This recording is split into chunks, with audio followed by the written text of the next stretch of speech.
સિહોર ગણપુલે મહિલા મંડળના 70મા વર્ષના પ્રવેશ દિવસની ઉજવણી કરવામાં આવી।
તમામ વડીલોને નમસ્કાર।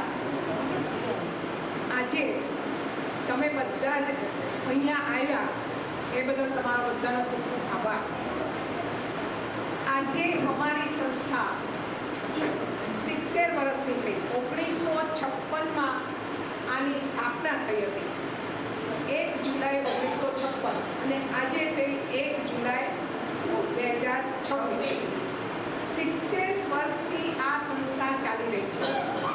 એના પાયાના કાર્યકરો હતા અમારા કલાબેન મુની, મંગલાબેન લાલાણી, પંચાબેન। આ બધાએ ઘણા બધા હતા કે જે વડીલોને હું બહુ એટલે બધું ઓળખતી નથી, પણ એ બધા વડીલોએ બહેનોની ખેવના રાખી કે બહેનો એ જમાનામાં બહેનો ઘરની બહાર બહુ નીકળતી નહીં, પણ બહેનોને પગભર કરવા એક જ સિલાઈ મશીનથી આ સંસ્થાની શરૂઆત કરી હતી। મકાન બન્યું। આ મકાનની અંદર અત્યારે બહેનોને આગળ લાવવા માટે આજે છેલ્લા 40 વર્ષથી અમારા પન્નાબેન છે, આ શીલાબેન છે, એ બધા જ વર્ષોથી બહેનોને ઉપર લાવવા માટે મહેનત કરી રહ્યા છે કે બહેનો કેમ પગભર થાય, બહેનો કેમ આગળ આવે। એ જમાનો જ્યારે નહોતો, જ્યારે બહેનો નહોતા કમાતા, ત્યારથી કમાવાનું શરૂ કર્યું છે। મસાલા બનાવતા, પાપડ બનાવતા, સિલાઈ શીખવતા, અને આ મહિલા મંડળ ધમધમતું રહેતું હતું બહેનો। મસાલા કરતા મસાલા પાપડ અમર ચરખા ચાલતા હતા, ખાદીગાર ગ્રામોદ્યોગના, એટલે ઘણા બધા કામો બહેનો માટેના થતા હતા। અને આજે પણ બહેનો માટે ઘણા બધા કામો અહીંયા અમે કરી રહ્યા છીએ, પણ હજી વૃદ્ધ થઈ નથી, કારણ કે જ્યાં સુધી અમારા પ્રમુખ વૃદ્ધ નહીં થાય ત્યાં સુધી અમારી સંસ્થા છે એ યુવાન જ રહેવાની છે। અમારા પ્રમુખ 82 વર્ષે પણ યુવાન છે, 82 વર્ષના યુવાન છે, અને હજી પણ દોડતા રહે છે, અને આવા બધા સારા સારા વિચારો અમને હજી પણ આપતા રહે છે, અને અમને કંઈક કામ કરવા માટે થઈને પ્રેરણા પૂરી પાડે છે। અને છેલ્લા 40 વર્ષથી આ સંસ્થાનું તેઓ સુકાન સંભાળી રહ્યા છે। 70 વર્ષમાંથી 40 વર્ષ એમના ખાતે જાય છે, 30 વર્ષ બીજા અગાઉ કર્યું છે। આ સંસ્થા સરસ 66માં આવી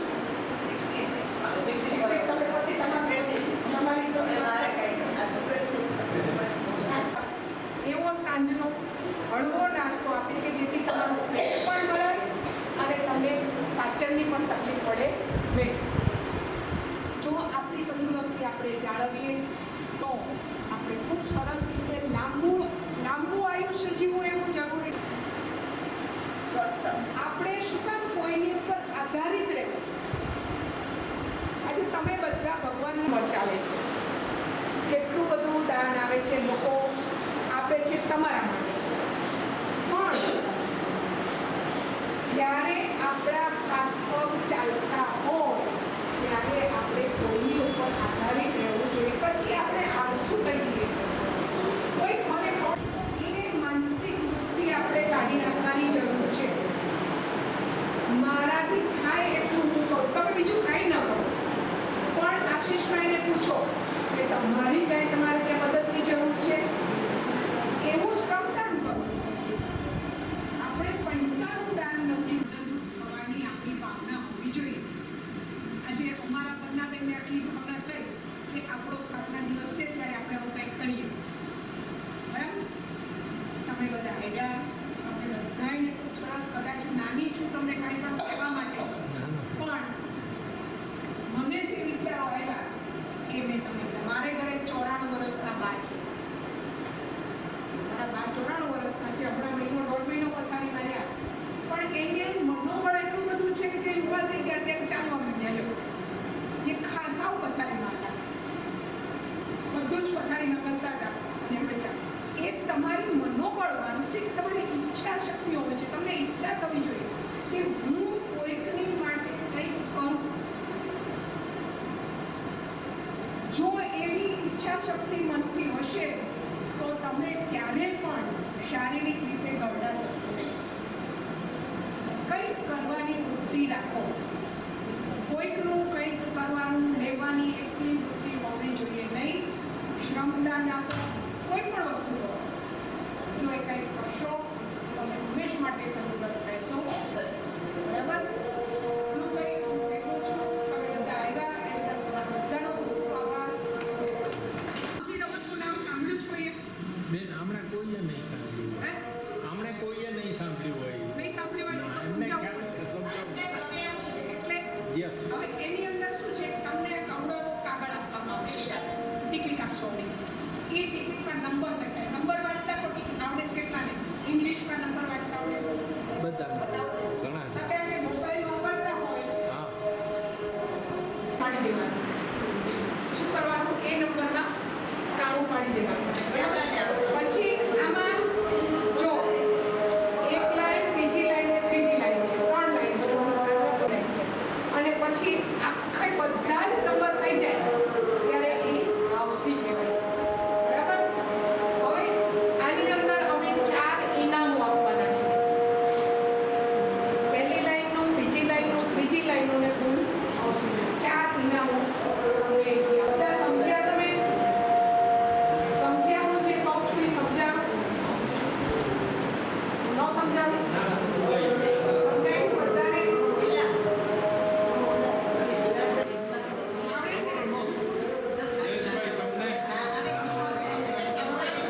તમને આવડે છે ને? આમાં છે ને, જો આ તમને સળી આપી છે ને એમાંથી કાણું પાડી દેવાનું. જે નંબર આવે એ. એમને નહીં. નહીં. તમને નંબર બોલે ને એમાં ઘણું પાડવાનું.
જય શ્રી કૃષ્ણ. જય શ્રી કૃષ્ણ.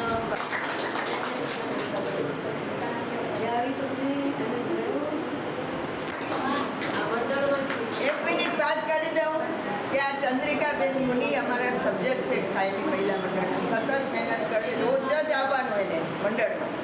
અને જે આ કળાબેન મુનિને આપણે ઇનામ આપ્યા આ બધા એ એમના હસ્તક છે. આજે એમણે આપેલા છે. એમણે આવેલા છે. નામ એનું છે. મેં જોયા નથી કોઈ હતી એને જોનારા એક હું તમે જોનાર કરેલું છે. રોડ પર રહીને જતો એકલા શરૂઆત એ ટીવીમાં એમ કે અમારું મોટું આવ્યું. હા 10 મિનિટમાં આવું છું. અમે હા હા દીકરીઓએ ગુજરાત સરકાર તરફથી ગુજરાત નાટ્ય અકાદમી ચાલે છે એક સંસ્થા. એ સંસ્થામાં વડાવડ ખાતે ગરબો લઈ જવાનો હતો. અમારી સંસ્થાને ગરબો લઈ જવા માટે ફક્ત 10 જ દિવસની અંદર આ બધી દીકરીઓએ રાસ તૈયાર કર્યો અને વડાવડ આપણે અહીંયા વડાવડ ગામ છે ત્યાં આગળ એ સરકારશ્રી તરફથી કાર્યક્રમ હતો. એ કાર્યક્રમમાં અમને પૈસા જે આપવામાં આવ્યા હતા એ પૈસા આજે અમે આ બધી દીકરીઓને આપવાના છીએ. એમણે મહેનત કરી હતી 10 દિવસ સુધીને સરસ રીતે તૈયાર કરી. સંસ્થાનું નામ એ સંસ્થાનું નામ હોય, દીકરીઓના નામ નથી આવ્યું. નામ આવ્યું છે ગણકુલે મહિલા મંડળ. કે ભાઈ ગણકુલે મહિલા મંડળની કૃતિ રજૂ થઈ હતી અને બહુ સરસ કૃતિ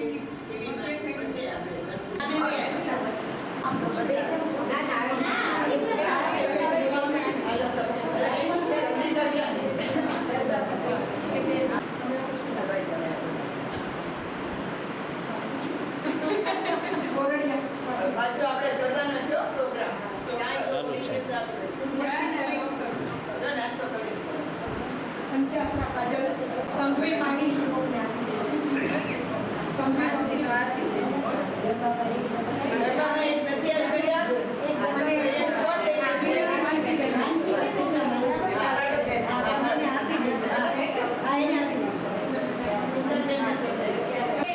માહિતી સાથે. મારું નામ ઈલા જાની, હું એડવોકેટ છું તેમજ મહિલા મંડળમાં સામાજિક કાર્યકર તરીકે કાર્ય કરું છું. આજે આ ગણપુલે મહિલા મંડળનો 70મો જન્મદિવસ છે, સ્થાપના દિવસ છે. ત્યારે આજે અમે સિહોરમાં ચાલતા ભગવાનના ઘરના લાભાર્થીઓને અમે મંડળમાં બોલાવેલા છે. તેઓને સ્વાસ્થ્ય અંગેનું પણ સમજણ આપેલી છે, તેમજ હાઉસિંગ રમાડવાની છે. ત્યારબાદ અમે તે ભાઈઓ અને બહેનોને સંગીત ખુરશી પણ રમાડવાના છીએ. અને આ રમતો પૂરી થયા બધી બાદ જે વિજેતાઓ બનશે એ ત્રણેય વિજેતાઓને અમે અહીંથી રોકડ પુરસ્કાર પણ આપશું. આ ઉપરાંત દરેક ભાઈઓ બહેનોને અમે અહીંયા હળવો નાસ્તો એટલે કે બટેટા પૌવા, સુખડી એવો નાસ્તો પણ કરાવવાના છીએ. કારણ કે અમે અગાઉ ભગવાનના ઘરમાં સંસ્થાની તિથિ આપેલી છે, એટલે સવારે એ તમામ લાભાર્થીઓને સંસ્થા તરફથી, ભગવાનના ઘરમાં સંસ્થા તરફથી જમવાનું ફૂલ મીઠાઈ સાથે આપવામાં આવેલું હતું. માટે અત્યારે હળવો નાસ્તો કરાવી અને પછી છૂટા પડીશું. આજે સંસ્થા 70 વર્ષની થઈ છે અને આ 70 વર્ષનું ઉજવણી કરી રહ્યા છીએ, જેમાં અમારા પ્રમુખ શ્રી પન્નાબેન છે તે ખૂબ જ તે ઉત્સાહપૂર્વક ભાગ લઈ રહ્યા છે, તેમજ અમારા કમિટી બહેનો પણ ખૂબ જ ઉત્સાહપૂર્વક ભાગ લઈ રહ્યા છે. અને આ તમામ ભાઈઓ બહેનોને એક થેલો પણ અમે અહીંથી ગિફ્ટ તરીકે આપવાના છીએ. અને બધા પછી નાસ્તો કરીને છૂટા પડીશું. અસ્તુ, જય હિન્દ.